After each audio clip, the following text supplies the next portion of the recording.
Holidays-nale, adu namma GT Holidays da. GT Holidays, South India's #1 travel brand. You know you are special when you're with GT Holidays.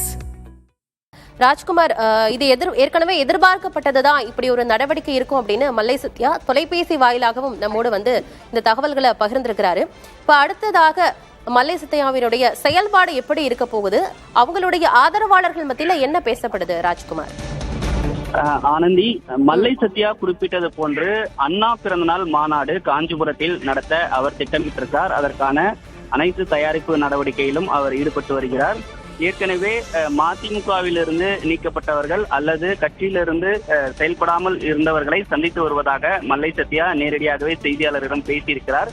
சில மாவட்டங்களில் அதற்கான கூட்டமும் கூட்டுவதற்கான நடவடிக்கையிலும் அண்ணா பிறந்தநாள் மாநாடு ஒரு நாள் நிகழ்வாக காஞ்சிபுரத்தில் நடத்துவதற்கான ஏற்பாடுகள் செய்யப்பட்டிருக்கிறது.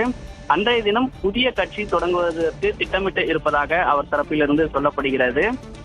எனவே திராவிட கொள்கை, திராவிட சித்தாந்தத்தை ஏந்தி தான் பயணிக்க இருப்பதாக மல்லை சத்யா தற்போது கூட தெரிவித்திருக்கிறார். எனவே அண்ணா பிறந்தநாள் மாநாடு காஞ்சிபுரத்தில் நடைபெறும் பொழுது கிட்டத்தட்ட ஆயிரக்கணக்கான மக்களை திரட்ட இருப்பதாக அவர் தரப்பிலிருந்து தெரிவிக்கப்படுகிறது. அன்றைய தினம் கட்சியினுடைய கொள்கை, நடவடிக்கை, கட்சியினுடைய பெயர் உள்ளிட்டவையும் அதே போன்று சில நிர்வாக பொறுப்புகளையும் அறிவிக்க இருப்பதாகவும் அதற்கான திட்டமிடலோடும் செயல்பட்டு வருவதாக அவர் தரப்பு ஆதரவாளர்கள், நிர்வாகிகள் தெரிவிக்கிறாங்க. ஆனந்தி. ராஜ்குமார், இப்போ திரு மல்லை சத்யா இணைப்பில் வந்து பேசும்போதுமே தனது மகன் குறித்தே வைகோ சிந்திக்கிறார் அப்படிங்கிற விஷயத்தையுமே வெளிப்படுத்தி இருந்தாரு. நீங்க இணைப்பிலே இருங்க ராஜ்குமார். இது குறித்து பேசுவதற்காக மூத்த பத்திரிகையாளர் திரு தராசு ஷியாம் இணைப்பில் இருக்கிறார். சார் வணக்கம். வணக்கம். மதிமுகவில் இருந்து திரு மல்லை சத்யா நிரந்தரமாக நீக்கப்பட்டிருக்கிறார். உங்க பார்வை என்ன? ஓரளவுக்கு எதிர்பார்த்த விஷயம்தான். ஏனென்றால் அதிமுகவை பொறுத்தவரையிலே இன்றைக்கு வைகோ அவர்களின் மகன் வையாபுரி அவர்கள் தான் ஒரு எம்பி. அவரது கரம் ஓங்கி இருக்கிறது. அவருக்கு நேரடி போட்டியாக மல்லை சத்யா இருந்தார். அவருக்கு எதிரான கருத்துக்களையும் தொடர்ந்து கூறி வந்தார். சமீபத்திய பிரச்சனைகளுக்கு பிறகும் அவர் அதே கருத்துக்களில் உறுதியாகவும் இருந்தார். அப்படி இருக்கும்போது மல்லை சத்யா மதிமுகவில் தொடர் பயணம் மேற்கொள்வது என்பது மிகவும் கடினம். சில கூட்டங்களையும் அவர் ஆர்கனைஸ் செய்து வந்தார். எனவே எதிர்பார்த்த ஒரு நடவடிக்கை தான். மதிமுகவுக்கு இதனால் லாபமா நஷ்டமா என்று பார்த்தால் நஷ்டம் என்பதுதான் என் கருத்து. என்ன காரணம் என்றால், மூத்த தலைவர் அதிமுக செங்கோட்டையின் பிரச்சனையில் செங்கோட்டையன் எப்படி எம்ஜிஆர் காலத்திலிருந்து வந்தவரோ அதே போல மல்லை சத்யா மதிமுகவின் ஆரம்ப கட்டத்திலிருந்து பயணிப்பவர். எனக்கு அவரை மிக நன்றாகவே தெரியும். அந்த காலகட்டத்திலே மதிமுக சார்பாக நடைபெறுகிற நூல் வெளியீட்டு விழாக்கள் எல்லாம் அவர் ஆர்கனைஸ் செய்வார். நானும் அதில் கலந்து கொண்டு பேசியிருக்கிறேன். எனவே கட்சியை ஒருங்கிணைப்பதில் அல்லது கட்சிக்காரர்களை அரவணைத்து செல்வதிலே வைகோ தவறிவிட்டார் என்றுதான் நான் நினைக்கிறேன். பொதுவாக தலைவர்களுக்கு தாய் உள்ள வேண்டும். தலைவர்கள் தங்களது குடும்பத்தை சேர்ந்தவர்களை கட்சியிலே உயர் பதவிகளுக்கு கொண்டு வரும்போது மிகுந்த ஜாக்கிரதை உணர்வோடு கையாள வேண்டும். ஸ்டாலின் அவர்களை கலைஞர் அவர்கள் உயர் பதவிகளுக்கு கொண்டு வருவதற்கு பல வருடங்கள் எடுத்துக்கொண்டார். 1982 காலகட்டத்திலே தான் அவர் இளைஞரணிக்கே பொறுப்பாளரானார். 66 தொடங்கிய பயணம் 82 தான் அவருக்கு ஒரு பதவியே கிடைத்தது. அதற்கு பிறகு 96 காலகட்டத்தில் தான் அவர் மேயர் வேட்பாளராக நிறுத்தப்பட்டார்.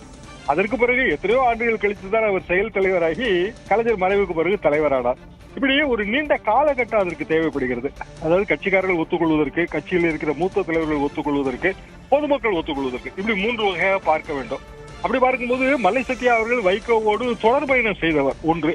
வைகோவின் பல்வேறு பிரச்சனைகளின் போது உடன் நின்றவர் 2. வையாபுரி அவர்கள் என்னதான் இருந்தாலும், வைகோவின் மகனாக கூட இருந்தாலும், அரசியல் பயணம் இவ்வளவு நீண்ட நெடிய அரசியல் பயணம் எல்லாம் அவருக்கு கிடையாது.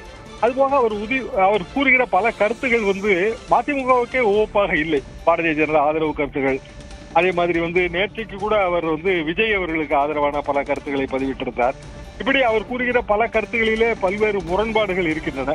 மல்லை சத்யாவை பொறுத்தவரையிலே இனிமேல் தனி கட்சி எல்லாம் ஆரம்பித்து அது மிக மிக கடினமான ஒரு பணி. அந்த பணிக்கு அவர் செல்ல மாட்டார் என்றுதான் நான் நினைக்கிறேன். திமுக அவரை ஏற்றுக்கொள்ளுமா என்று தெரியவில்லை. திரு ஸ்டாலின் அவர்களுக்கும் மல்லை சத்யா அவர்களுக்கும் நல்ல புரிந்துணர்வெல்லாம் இருக்கிறது. ஆனால் மதிமுக திமுக கூட்டணியில் நீடிப்பதால் உடனடியாக மல்லை சத்யாவை திமுகவில் இணைத்துக் கொள்வதெல்லாம் மிகவும் கடினம். எனவே அவர் இன்றைய தேதிக்கு அரசியல் ரீதியாக அடுத்த முடிவு என்ன எடுப்பார் என்பது உண்மையிலேயே தெரியவில்லை.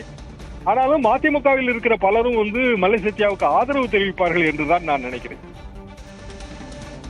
இணைப்பில் உங்களுடைய கருத்துக்களை பகிர்ந்து கொண்டமைக்கு நன்றி தராசு ஷியாம். இது குறித்த கூடுதல் விவரங்களை வழங்கிய செய்தியாளர் ராஜ்குமார், உங்களுக்கும் நன்றி.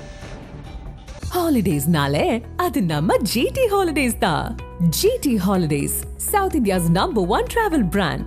You know you are special when you're with GT Holidays.